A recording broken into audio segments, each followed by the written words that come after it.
चलती कार में 12वीं की छात्रा से गैंगरेप, सवालों के कटघरे में सरकार, कब जागेगा सिस्टम।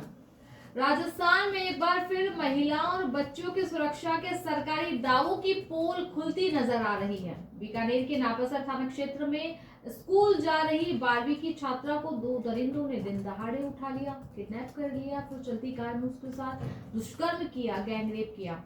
अगर रास्ते में आम लोग हिम्मत न दिखाते और गाड़ी न रुकवाते तो शायद ये बच्ची आज जिंदा नहीं होती। अब सवाल ये है कि अगर आम लोग न होते तो सिस्टम क्या करता।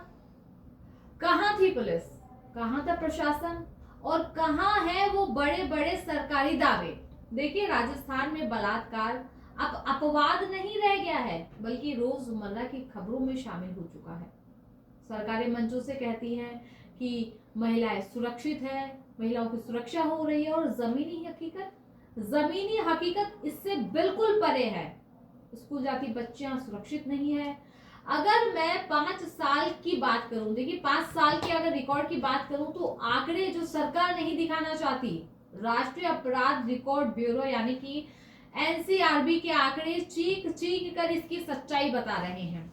राजस्थान में बलात्कार के जो मामले दर्ज हुए हैं, मैं उनकी बात कर रही हूँ। 2019 में तकरीबन 6000 मामले, 2020 में 5300 मामले, 2021 में 6300, 2022 में 5399, 2023 में 5194 और 2024 में 7628 मामले। मतलब साफ है कि पिछले 5 साल में 28,000 से ज्यादा रेप केस सामने आए हैं। और ये सिर्फ रिपोर्टेड केस है, देखिए असली संख्या इससे कहीं गुना ज्यादा है। क्या यही सुरक्षित राजस्थान है? लेकिन हर बार राजस्थान या देश की वही कहानी, बयान हो रहे हैं, जांच हो रही है, जांच के आदेश दे दिए, बावजूद इनके भी फिर सन्नाटा क्यों पसरा हुआ है। ना सिस्टम बदला, ना अपराधियों में डर आया। अगर अब भी सरकार नहीं जागी तो अगली खबर इससे ज्यादा और भयानक होगी। देखिए, यहाँ पर मैं सवाल ही पूछना चाहती हूँ कि कब तक बेटियों की चीखों पर राजनीति होती रहेगी, कब जवाबदेह बनेगा सिस्टम। वही मैं बात कर धर्म गुरुओं की करूं तो हिंदू धर्म का समर्थन करने वालों की तो सीधा सवाल धर्म गुरुओं से है, जो बलात्कार पे हमेशा चुप्पी साधे बैठे रहते हैं। हिंदू धर्म तो कहता है, देखिए हिंदू धर्म ये कहता है ना, यत्र नारेस्तु पूजन्ते रमन्ते तत्र देवता, यानी कि साफ है कि जहां नारी का सम्मान होता है वहीं देवता निवास करते हैं। तो क्या ये श्लोक सिर्फ किताबों तक सीमित है? क्या ये श्लोक सिर्फ प्रवचनों तक सीमित है? क्या ये सिर्फ मंचों की शोभा है? क्या रेप जैसे मुद्दों पर इनका कोई मतलब नहीं निकलता?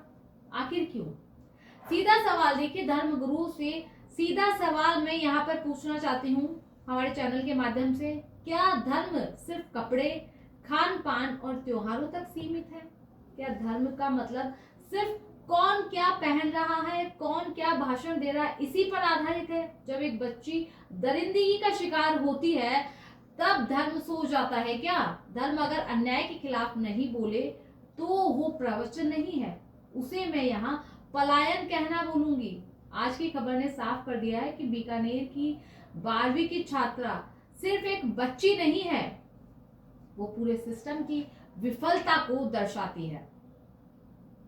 सरकार मंचों से रोज बड़े बड़े दावे करती है। देखिए, सरकार रोज भाषणों में बड़े बड़े दावे कर रही है कि महिलाएं सुरक्षित है, हमारे राज्य में कोई डर नहीं है, नारी सम्मान सर्वोपरि है। लेकिन असली हकीकत कुछ और है।